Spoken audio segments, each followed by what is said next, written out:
Welcome back, everyone. The attempted assassination of former President Donald Trump. It continues to be the focus of a developing investigation tonight. But the Trump campaign has also seized on that moment as they continue speaking to voters.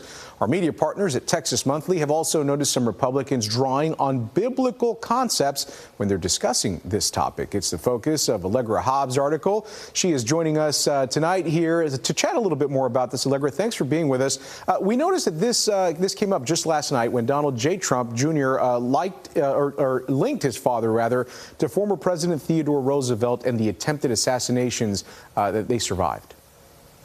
My friends, I don't believe in coincidences, but I do believe in God's plan.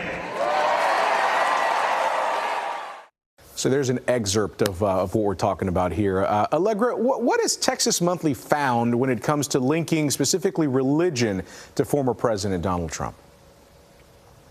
Right. Well, thank you for having me, first of all. Donald Trump Jr.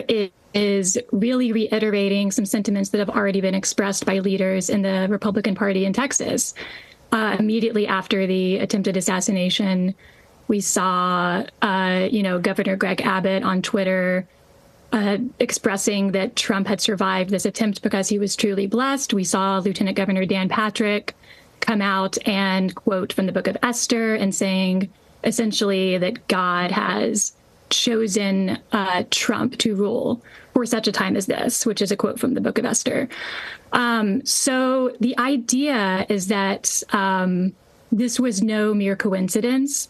This was not an act of man that Trump happened to turn his head or that the bullet missed him.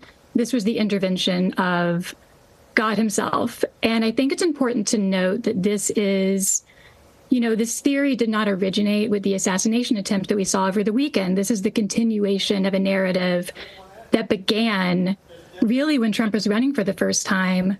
There were already followers of his who believed that he'd been hand-selected by God to rule. And then during his first term and leading up to the 2020 election, we saw members of his own cabinet, including former Texas Governor Rick Perry, essentially saying that God had chosen Trump to be president. And he pointed specifically to stories of these Old Testament kings, such as King David and King Solomon, to show that God often chooses imperfect rulers to carry out his plan. Yeah, that's a very interesting sort of background on all that. What can you tell us about the religion that the former president identifies with personally? Just interested in if any of that aligns with his own personal beliefs. That's an interesting question. Donald Trump does profess to be a Christian. It's difficult to speculate about his sincerely held beliefs, but he does claim to be a man of faith.